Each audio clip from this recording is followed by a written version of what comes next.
¿Y si eligiéramos a un bebé y observáramos todo lo que le ocurre desde el nacimiento hasta la tumba? Si examináramos cada aspecto de su vida, observáramos todo lo que le ocurriera y todo lo que le hiciera ser quien es, su desarrollo físico, su personalidad, sus altibajos emocionales, sus antecedentes penales, sus relaciones, sus enfermedades, sus momentos más memorables y sus sufrimientos. Luego imagine si hiciéramos eso con una ciudad entera. Tal vez podríamos descubrir lo que en realidad nos hace ser quienes somos. Ese experimento ya ha comenzado. En 1972, la Facultad de Medicina de Dunedin emprendió la prueba definitiva de la naturaleza contra la crianza. Decidieron estudiar a los niños nacidos en la ciudad aquel año y seguirlos durante toda la vida. Durante 40 años, los científicos han sondeado cada recoveco de su existencia, su historial médico, su personalidad, sus genes, su vida privada, éxitos, fracasos, todo ello. Contar las gotas sería tan difícil como contar aquellas que llegan a la orilla del mar. El experimento se llama Estudio Dunedin y sus sujetos son ahora las 1000 personas más estudiadas del mundo y la mayor fuente de información de lo que de verdad nos hace quienes somos. Predice mi futuro, la ciencia de nosotros. Primero los machacas y luego consigues lo que quieres. Los he apuñalado varias veces. Los he golpeado con martillos, pegado con palos de madera, los he pateado, los he dejado tirados en un charco de sangre. Y entonces te pones a pensar que si van a llamar a la policía, ¿debo matar a este tío o le sigo pegando sin parar para que no pueda hablar? Malcolm Cook tiene un largo historial de delitos violentos. Ha pasado tiempo en la cárcel por una serie de delitos brutales, incluidos atraco a mano armada y allanamiento de morada. Muchas personas infringen la ley, pero pocas son tan violentas como Malcolm. De hecho, solo el 5% de los hombres en cualquier país es responsable del 60% de todos los delitos violentos. Pero ¿por qué es Malcolm tan diferente del resto de la sociedad? ¿Es esto una elección o hay algo que le induce a ser así? El estudio Dunedin tiene respuestas y todo se reduce a una mala combinación. Cuando los genes se mezclan con el ambiente inadecuado. De una manera u otra, los delitos violentos nos afectan a todos. El daño provocado por la conducta antisocial impacta no solo al individuo y a aquellos más cerca de él, sino más extensamente. Estas son las personas que nos preocupan a todos. Son las que intimidan, roban, atracan, provocan violencia. Y no es solo el daño físico. Las personas violentas cuestan a la sociedad enormes cantidades de dinero para tratar a las víctimas, el tiempo policial y en la prisión y los sistemas judiciales. Una conducta antisocial es un problema en todos los aspectos. ¿Y qué hace que un niño pequeño sea de adulto un delincuente violento? ¿Eran malos desde el principio? ¿O es su crianza? ¿Cualquier niño puede terminar como Malcolm?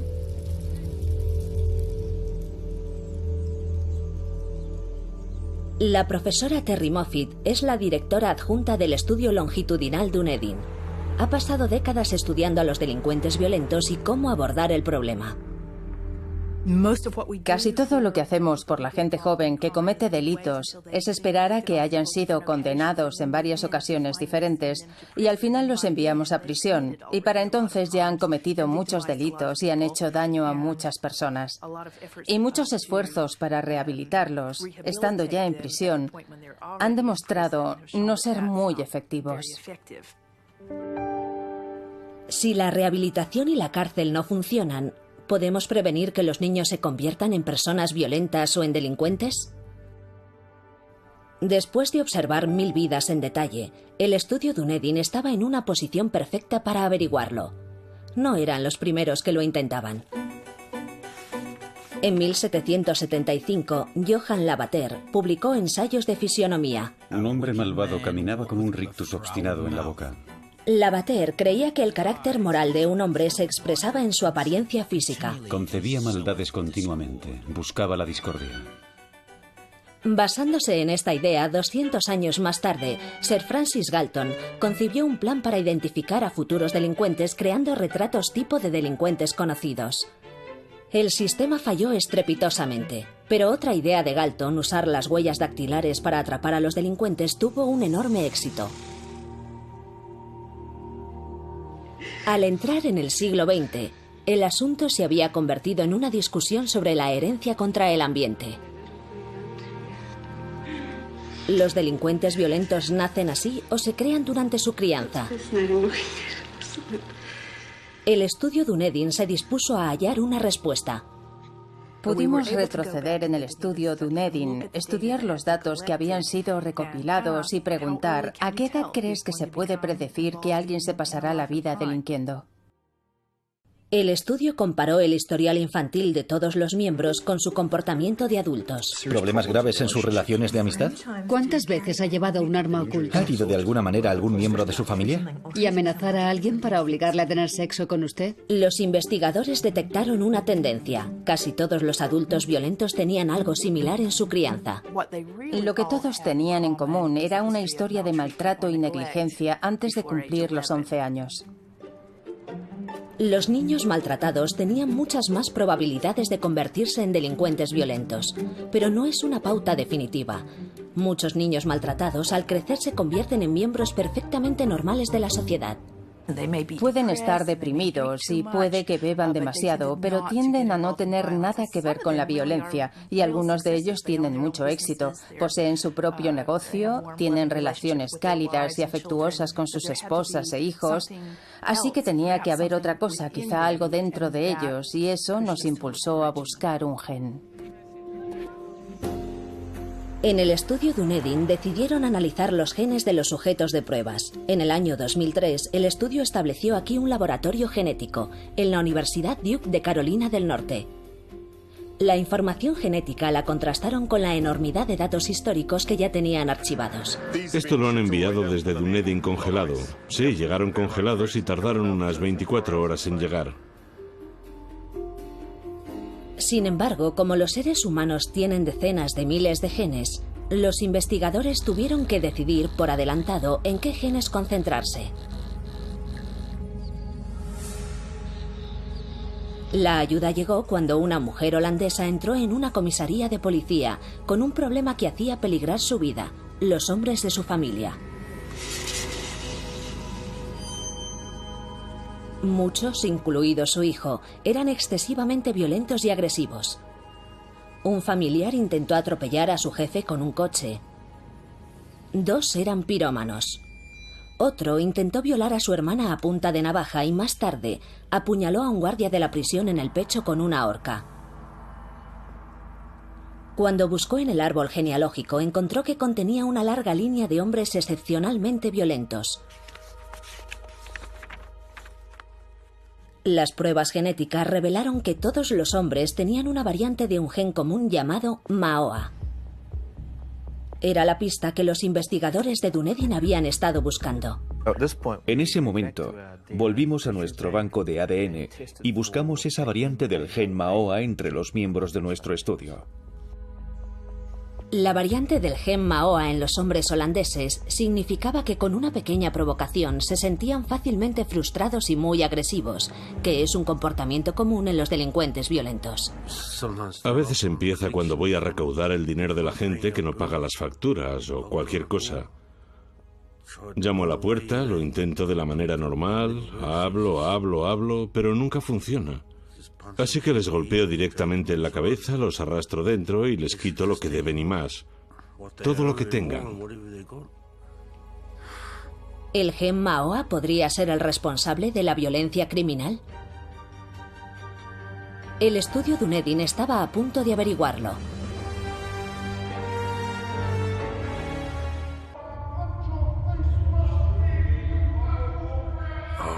He visto muchísima violencia en la cárcel. Palizas entre bandas, palizas en grupo, apuñalamientos, asesinatos.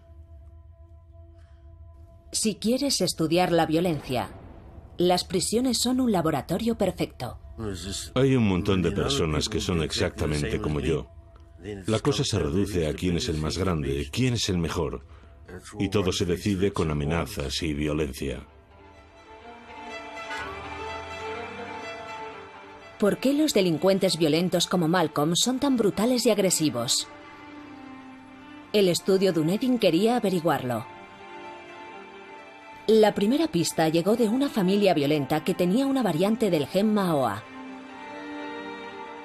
El gen se encuentra en todos los seres humanos y regula las hormonas que afectan el humor, la conducta y nuestra respuesta al estrés. Sabíamos que teníamos un gen candidato, el MAOA, pero pensábamos, ¿cómo es posible que un gen como el MAOA sea responsable de la violencia?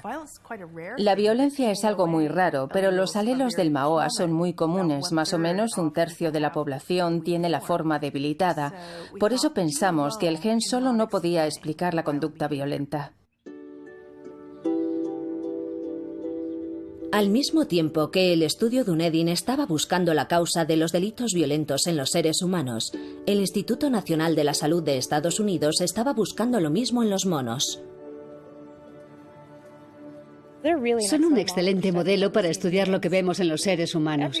Cada día me asombra ver tantos comportamientos que me recuerdan al de las personas que conozco, algunas en mi propia familia. Y no me sorprende, porque el parentesco genético entre el macaco rhesus y los seres humanos es muy estrecho. Somos genéticamente similares en un 95%. Los macacos rhesus tienen el mismo gen MAOA exacto al de los seres humanos.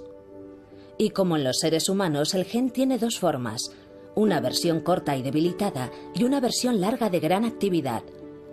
Los primates tienen algo más en común con la sociedad humana. Hay un subgrupo de monos en la naturaleza, también son del 5 al 10% de la población, que provocan mucho caos social. Los otros monos los rechazan. Entre los niños los llamamos abusones, y entre los monos los llamamos capullos.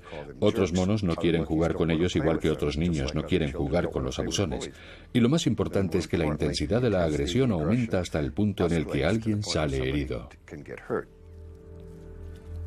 El comportamiento de estos monos delincuentes es extraordinariamente similar al de los delincuentes humanos violentos. Su comportamiento implica algún grado de frustración. Cometen estupideces que otros monos saben que no se deben cometer, como meterse entre una hembra de alto rango y sus hijos. Incluso se enfrentan una y otra vez a un macho adulto dominante, y cuando ese macho les golpea, vuelven de inmediato a enfrentarse a él. Y cuando vuelve a golpearles, ellos vuelven a ponerse enfrente, provocando mucha agresividad. Pero en la naturaleza, este tipo de comportamiento antisocial tiene un alto coste. Casi todos estos machos tan agresivos son expulsados del grupo mucho antes de la pubertad, porque los otros monos del grupo no pueden soportarlos, sobre todo las hembras, que los consideran una amenaza para sus crías. La mayoría perece en menos de un año, casi ninguno sobrevive. Los renegados representan el mismo 5% de la población que interesaba a los científicos de Dunedin. Pero hasta ahora, ni los genes ni la crianza habían explicado por qué eran tan violentos. Por lo que el estudio tomó un camino diferente. Comenzó a buscar personas que tuvieran la variante del gen MAOA y una crianza caracterizada por el maltrato. Y esta vez el análisis dio sus frutos. Encontraron un vínculo. Si observamos a estos hombres que tenían la versión de riesgo del gen y que habían sido gravemente maltratados, un 85% de ellos exhibían alguna forma de conducta antisocial para cuando llegaron a la edad adulta. El genotipo solo, por sí mismo, no predecía violencia en absoluto. Y el maltrato por sí mismo no predecía violencia tampoco, pero cuando esos dos elementos se encontraron combinados, podían predecir muy bien un desenlace de delitos violentos. Los investigadores de Dunedin habían descubierto por fin un mecanismo que sustentaba el comportamiento violento. Como si la naturaleza cargara el arma y la crianza apretara el gatillo.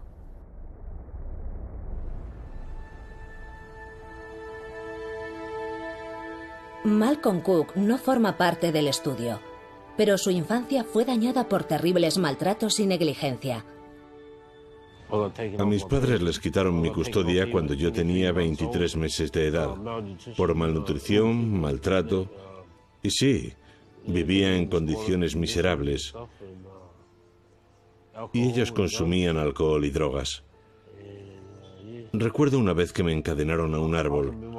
Tenía una cadena alrededor del cuello con un candado. Me quitaron la ropa y me dieron patadas con botas con las punteras de metal. Poco después de que el estudio Dunedin publicara sus hallazgos, el Instituto Nacional de Salud de Estados Unidos descubrió el mismo proceso exacto en los macacos. Es difícil distinguir las gráficas de estos dos estudios. Es algo extraordinario. Los mismos genes, el mismo patrón de hallazgos, la misma relación entre las distintas experiencias sociales tempranas con las consecuencias a largo plazo que se ven en la edad adulta. Pero, ¿qué le ocurre a alguien con el gen problemático que crece en un buen ambiente? El profesor James Fallon es un neurocientífico de la Universidad de California. Estudia la actividad en las partes del cerebro afectadas por el gen MAOA. Al principio de los años 90, los colaboradores me pidieron que echara un vistazo a los escáneres de las distintas tomografías computerizadas de las personas que estaban en la fase previa de un juicio por homicidio. Y cuando descubrí que podía ver quiénes eran los asesinos, empecé a interesarme mucho por esto. El estudio de Fallon de la mente criminal dio un giro interesante cuando decidió escanear su propio cerebro. Resulta que mi tomografía era igual que la de todos los asesinos que había estado estudiando. La corteza orbital desactivada, el lóbulo temporal desactivado, el mismo patrón exacto. En esta persona en particular podemos ver que ambas zonas del cerebro, la cognitiva y esta más emocional, están activadas. Y lo mismo aquí. Esta es una respuesta normal. Pero si observamos esta corteza orbital, esta pertenece a alguien que no está usando sus emociones en absoluto. Está todo azul, casi no hay actividad. Y este es un patrón patológico. Pues resulta que estas dos son de personas de mi familia, entre otros miembros, que son normales. Y esta es la mía. Esto es un poco perturbador. Downtown avanza y pasa a desafiar al segundo. ¿Harry? ¡Vamos! Las pruebas genéticas revelaron que Fallon tiene la versión corta o violenta del gen MAOA. Pero Fallon no es un delincuente violento. Es un profesor universitario de éxito y un padre de familia. Capto la broma, porque es lo que he estado estudiando y me hizo pensar. Tengo unos genes terribles en lo que respecta al comportamiento.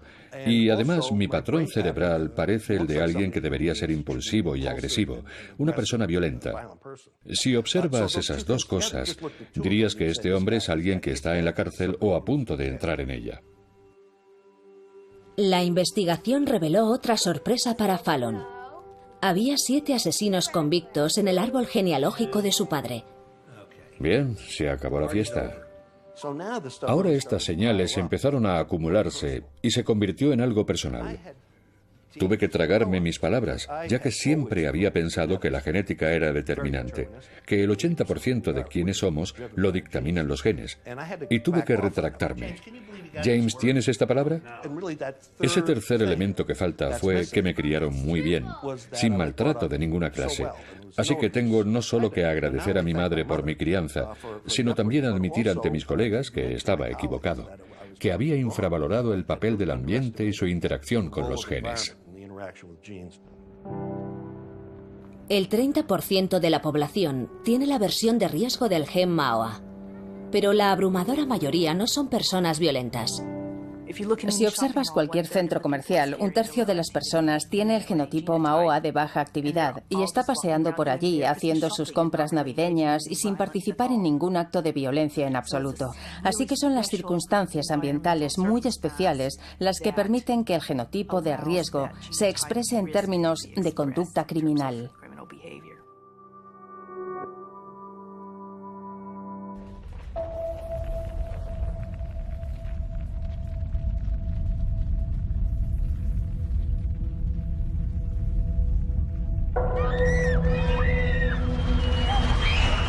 ¡Oh, Dios mío! 12:51 de la noche. El 22 de febrero del año 2011, un enorme terremoto destruye la ciudad de Christchurch. En cuestión de minutos, las vidas se vuelven del revés. La gente pierde sus casas, sus negocios, sus trabajos y a sus seres queridos. La catástrofe causó un enorme estrés a toda la comunidad. No todos soportarán igual de bien esa presión. Algunas personas serán capaces de reconstruir su vida, otras no podrán afrontarlo. ¿Pero por qué? ¿Y es posible predecir quién quedará afectado de manera permanente y quién se recuperará? Todos experimentamos estrés en la vida, forma parte del ser humano. Pero ¿por qué hay algunas personas que experimentan este estrés y sucumben mientras que otras no? La depresión es una respuesta normal ante circunstancias difíciles. Sin embargo, algunas personas no se recuperan. Continúan desarrollando una profunda y duradera depresión clínica.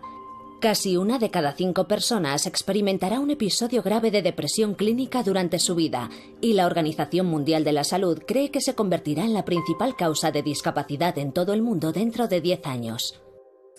Esto es diferente de estar un poco decaído.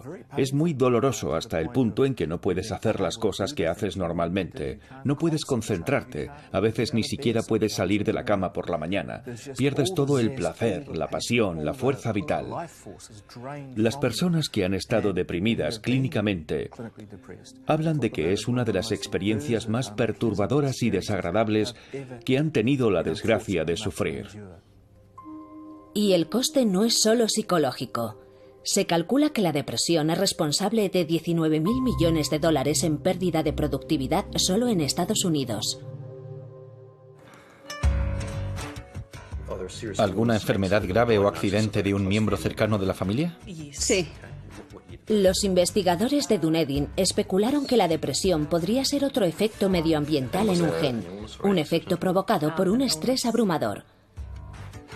Pero de nuevo, necesitaban un gen para analizarlo. Un candidato era un gen que había sido el centro de un estudio aparte, en el que utilizaron aparatos de resonancia magnética y fotografías de rostros humanos. El ejercicio de los rostros lo que tiene que hacer es elegir cuál de las imágenes en la parte inferior es idéntica a la imagen en la parte superior. El Dr. Ahmad Hariri está interesado en qué partes de nuestro cerebro se iluminan cuando vemos fotos de emociones fuertes. De acuerdo, vamos allá. En nuestra investigación nos interesa mucho entender por qué las personas responden de un modo tan diferente a su mundo. Y la razón para nosotros está en el cerebro. ¿Cómo es que el cerebro de cada individuo responde de manera diferente a su mundo y a la avalancha de información y los desafíos a los que nos enfrentamos cada día? Este experimento en particular que realizamos está diseñado para provocar una respuesta en una estructura muy específica del cerebro, la amígdala, que es el núcleo central para aprender de nuestras experiencias, sobre todo de las temibles y estresantes. El sujeto está viendo estos rostros que tienen distintas expresiones. Ha aprendido que significan algo específico sobre su ambiente, predicen amenazas, por ejemplo, como esta, una cara clásica de sorpresa. Hariri descubrió que las personas con un cierto gen tenían una respuesta cerebral y fisiológica fuerte ante los rostros temibles o amenazadores.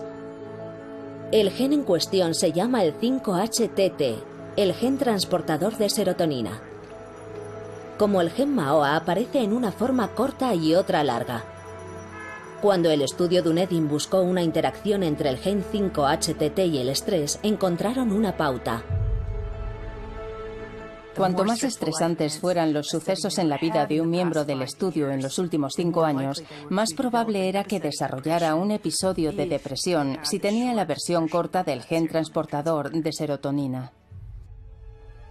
Los miembros del estudio con la versión corta del gen transportador de serotonina tenían más probabilidades de sufrir una depresión clínica o de intentar suicidarse, pero solo si habían sido maltratados de niños o experimentado adversidades de adultos. Las personas con la versión vulnerable o la versión de riesgo del gen en un mundo que fuera sobre ruedas no serían diferentes del resto. Sin embargo, si les ocurren cosas desagradables, estrés, malas relaciones, pérdida del trabajo, enfermedades, lesiones crónicas, es más probable que desarrollen depresión y que piensen en suicidarse o lo intenten. Pero, ¿qué pasa con las personas que tienen la versión buena del gen? Con la versión no vulnerable, a pesar de experimentar muchas cosas malas, mucho estrés, la persona no parece ser más susceptible o dada a desarrollar depresión. Parecen atravesar todas las cosas malas y salir indemnes.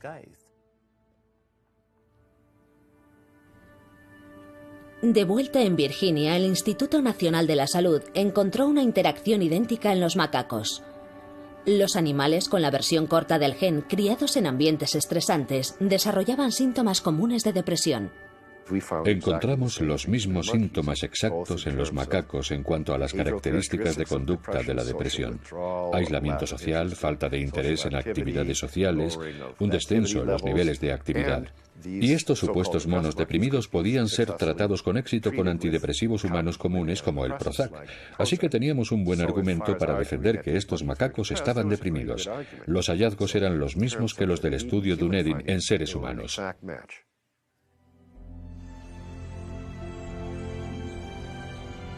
La publicación de los resultados de Dunedin sobre la depresión fue considerada uno de los avances científicos más importantes del año, y el artículo continúa siendo uno de los trabajos científicos publicados más citados. Ya no es una cuestión de naturaleza contra crianza. La naturaleza planta la semilla y la crianza es, por supuesto, la nutrición y la luz del sol. Cómo resulte la planta depende no solo de lo que aporta la semilla para empezar, sino de lo que hay en el ambiente que la rodea mientras está creciendo.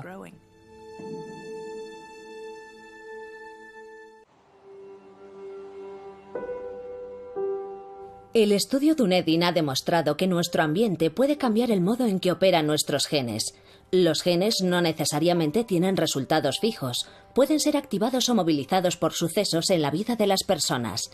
Los investigadores de Dunedin sospecharon que este podría ser un mecanismo común en la naturaleza y comenzaron a buscar otros genes que pudieran ser activados por el estilo de vida de una persona.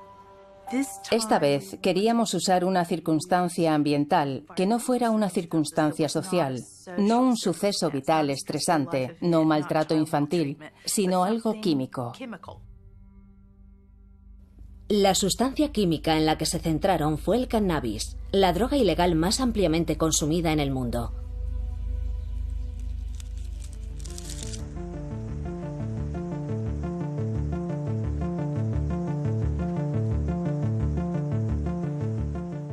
Soy una persona muy amable, pero me gusta pelear. Por ello está bien ir a un lugar especial donde puedas entrenarte. Sí, me gusta pintar, me gusta escribir. La poesía está bien. Un poco de rap. Chris McMurray es un típico chico de 25 años de edad que, como millones de jóvenes, empezó a experimentar con cannabis en sus años de adolescencia. Fumábamos un poco cada 2 o 3 días entre amigos. Y luego empecé a comprar más. Y sí, era un consumidor frecuente. Todos nos divertíamos y, poco a poco, pequeñas obsesiones se hicieron más grandes. Chris tenía 17 años cuando una noche que mezcló cannabis y anfetaminas dio un giro inesperado y desagradable. Había tomado muchas anfetaminas, mucha hierba, y estuve despierto durante unas 4 o 5 noches. Y al final me atrapó. Fue como ser barrido por el viento.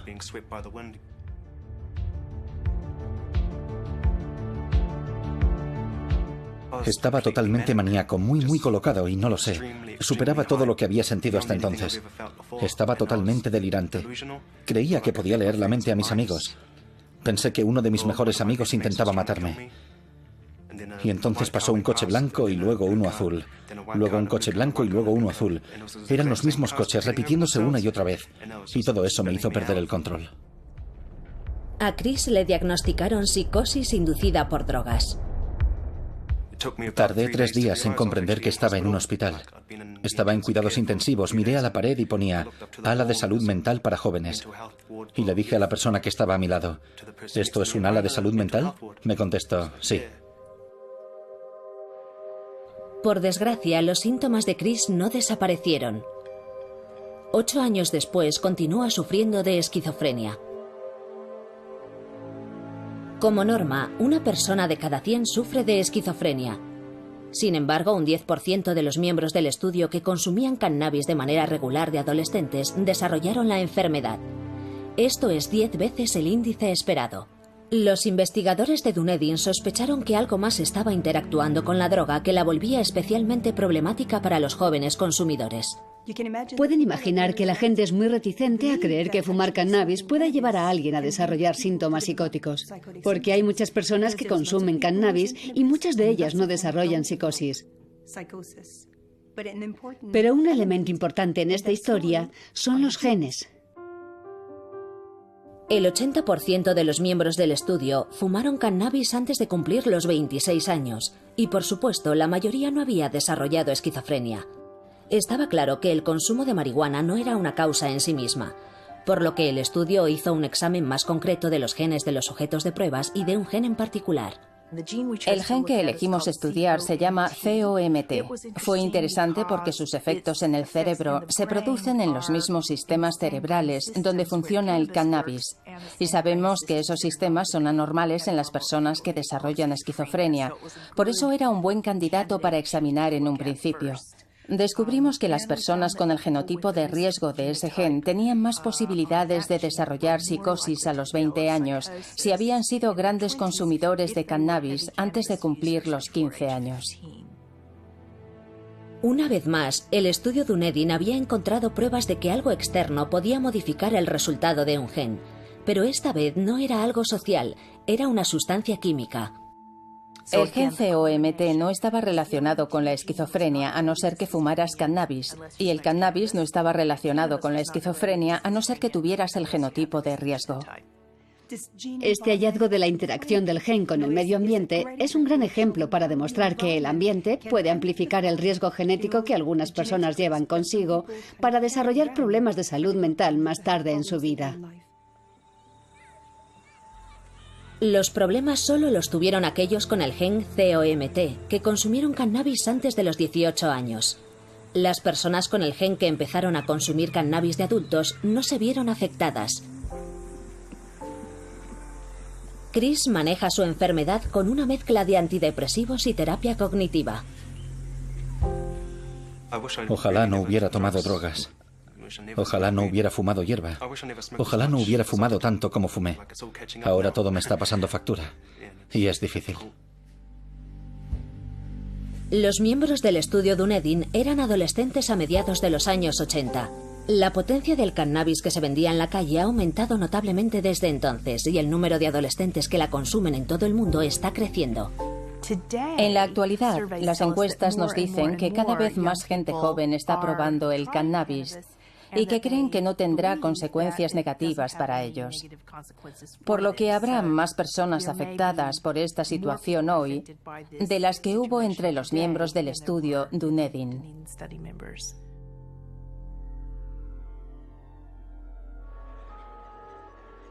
La investigación de Dunedin reveló otra cosa inesperada. La enfermedad mental no es el único riesgo al que se exponen los consumidores de cannabis. El estudio descubrió que fumar cannabis también puede afectar a nuestra inteligencia. A la mayoría de las personas se les ha dicho que el cociente intelectual es algo estable y que una vez que cumples 15 años no te vas a volver ni más listo ni más tonto, pero no es verdad, hay unos cuantos cambios. De nuevo, descubrieron que el cannabis perturba al cerebro en crecimiento. Los miembros del estudio que tenían una historia de consumo regular y constante de cannabis, a largo plazo habían perdido facultades intelectuales, habían perdido puntos en su cociente intelectual. Pero resultó que no todos los que habían consumido cannabis habían perdido puntos del cociente intelectual. Las personas que perdieron más fueron aquellas que empezaron a fumar cannabis muy pronto, cuando tenían de 13 a 15 años. Los consumidores que fumaron cannabis de manera regular antes de cumplir los 18 años perdieron una media de 8 puntos de cociente intelectual, y esa pérdida de cociente parece ser permanente. 8 puntos de cociente intelectual es la diferencia entre un fileteador de pescado y el dueño de un barco de pesca. Es la diferencia entre un higienista dental y un dentista. Por lo que tiene una gran relación con el tipo de trabajo que la gente es capaz de acometer. Una mejor memoria, un mayor rendimiento intelectual, una mayor capacidad de concentración, te ayudan a obtener una educación superior. Otros estudios respaldan esto. Los adolescentes que la consumen a diario tienen menos probabilidades de acabar el instituto. También es más probable que intenten suicidarse y que se vuelvan dependientes del cannabis. Los jóvenes tienen que ser conscientes del daño potencial asociado al consumo del cannabis demasiado pronto. Creo que hay una creencia muy extendida de que consumir cannabis está bien. Es como el alcohol o los cigarrillos. Para tu salud mental, el cannabis no lo es, no es algo inocuo.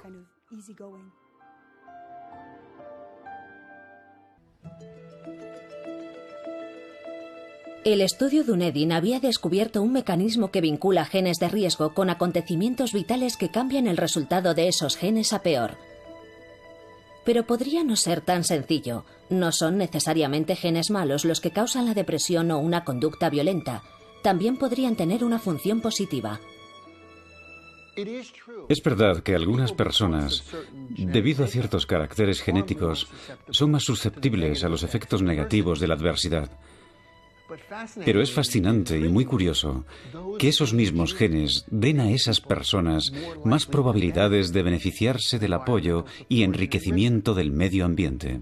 En otras palabras, también son maleables en el aspecto positivo. Los mismos genes exactos que parecen hacer vulnerables a las personas las convierten en afortunadas cuando las cosas van bien, porque esas personas son las que más se benefician de ellos.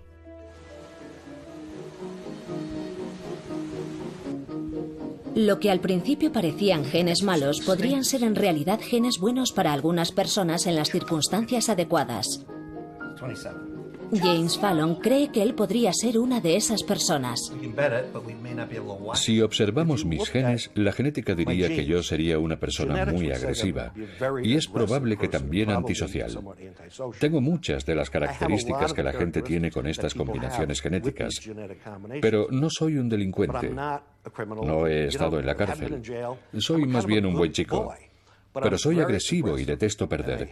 Lo he convertido en una ganancia en todos los aspectos posibles. ¿Y cómo sería la vida de Malcolm Cook si su infancia no hubiese estado determinada por la negligencia y el maltrato? No aprendió a leer hasta que estuvo en la cárcel. Iba al juzgado y les oía decir grandes palabras y todas esas cosas, y yo no entendía nada de lo que estaban diciendo. Y empecé a hacer palabras cruzadas. Y después de estudiar mucho, diccionarios y todo, aprendí muchas palabras y me dije, eso es lo que están diciendo. Y durante todo ese tiempo yo me decía, no me importa, pero si hubiera sabido lo que estaban diciendo, claro que me habría importado. Incluso un gen que parece provocar depresión podría tener un efecto positivo en las circunstancias propicias. La misma excitabilidad de la amígdala que se asocia al alelo corto puede ser perjudicial si experimentas mucho estrés en tu vida. Pero si tienes una vida favorable, si tienes mucho apoyo de tus amigos y tu familia, si no encuentras muchos elementos estresantes y negativos en la vida, esa misma excitabilidad de la amígdala y ese mismo alelo corto pueden ser muy beneficiosos. La evidencia que está apareciendo recientemente sugiere que podría ser más empático hacia otros individuos, más receptivo ante las necesidades de los demás. En muchos aspectos podría ser el tipo de persona más responsable y proactiva en la sociedad. Incluso la versión considerada buena del gen tiene un aspecto negativo. Aquellos que pensábamos que eran resistentes a la adversidad también son resistentes a los ambientes beneficiosos o propicios. Esto me dice que las personas llamadas resistentes que no sucumben a la adversidad no son maleables, no son susceptibles, son quienes son, casi sin importar lo que pase. ¿Por qué la naturaleza nos hace a algunos de nosotros sensibles a lo que nos ocurre y a otros no? Siempre hay un pro y un contra, nunca es uno o el otro. Y esto es algo que, de nuevo, esta especialidad está empezando a valorar cada vez más y estamos reformulando nuestro enfoque del estudio de las variaciones genéticas comunes. Tener dos versiones de un gen disponible en una población significa que siempre habrá alguien adaptado al medio ambiente sin importar las circunstancias. Hay una gran parte de la población, los llamados niños diente de león, que van a prosperar en cualquier ambiente. Pero luego tenemos a los niños orquídea, que son muy sensibles a los ambientes adversos y se marchitarán. Pero en un ambiente muy bueno y propicio serán los que más florezcan y prosperen y terminarán en lo más alto. Diversificas tus inversiones y cubres los riesgos, y con el tiempo eso da los mejores resultados, nos dice la teoría financiera. Pues la teoría biológica darwiniana está diciéndonos lo mismo. Pero ¿qué pasa con las personas que sin culpa alguna terminan con los genes inadecuados en un ambiente adverso? Ellos no eligieron sus genes ni su crianza. ¿Podrían los abogados defensores arguir que sus clientes están predispuestos genéticamente a una conducta violenta para disminuir su grado de culpa? Su señoría, mi cliente tiene la versión mala del gen y una crianza terrible y sé que cometió ese crimen horrible y abyecto, pero por favor, trátelo bien porque estaba predispuesto. No me tranquiliza saber que no pudo evitarlo. De hecho, es el tipo de persona que más miedo me da. Podemos imaginar a algunos jurados pensar que el acusado no pudo evitar su delito porque estaba genéticamente predispuesto y por lo tanto deberíamos ser benévolos. Otros pensarían que si eso es cierto es más probable que vuelva a delinquir, por lo que se debería dictar una sentencia más larga para impedir que haga más daño. Así que si yo fuera su abogado, me parecería un asunto muy arriesgado hablar de su genotipo en el juzgado. La nueva información sobre nuestra estructura genética plantea problemas en potencia para todos. La información respecto a nuestra propensión subyacente a la violencia, la depresión o la esquizofrenia podría usarse contra nosotros por las compañías de seguros o los empresarios. Si eres un empresario y sabes que una persona tiene una versión de riesgo del gen de la serotonina y otra persona no, ¿a quién vas a elegir dar el trabajo? ¿Y si ciertos grupos étnicos tienen un mayor porcentaje de estos genes? ¿Nos interesa mucho eso? Quiero decir, ¿de verdad queremos saberlo? Pero por suerte, conocer los genes de una persona no es suficiente, es solo la mitad de la ecuación. El nuevo modelo requiere ambas cosas, los genes y el ambiente, para crear un resultado. Tener un cierto genotipo no sella tu destino, es una predisposición. Y esa predisposición se activa por características del ambiente, y esa es una de las lecciones más importantes. Que se tenga el genotipo no nos dice mucho, ya que podemos ayudar a activar o desactivar estas predisposiciones genéticas cambiando el contexto en el que estas personas crecen. Los descubrimientos de Dunedin han reescrito el argumento naturaleza contra crianza y han revelado un mecanismo que compromete activamente a los dos. No podemos cambiar nuestros genes, pero podemos cambiar el ambiente. Y cuanto antes actuemos, mejor. La mejor inversión que una sociedad puede hacer es facilitar las cosas para permitir a las madres ser buenas madres, darles ayuda social, estabilidad, protegerlas todo lo posible de que les ocurran cosas violentas, y el grupo se beneficiará a largo plazo. Los investigadores de Dunedin creen que este mecanismo de naturaleza vía crianza es común. Si este es el caso, entonces es posible que todos tengamos algunos genes con probables resultados negativos. Pero la lección está clara. No importa qué genes tengamos. Una crianza positiva nos beneficiará a todos. Y una infancia segura y feliz es la mejor base para una vida plena.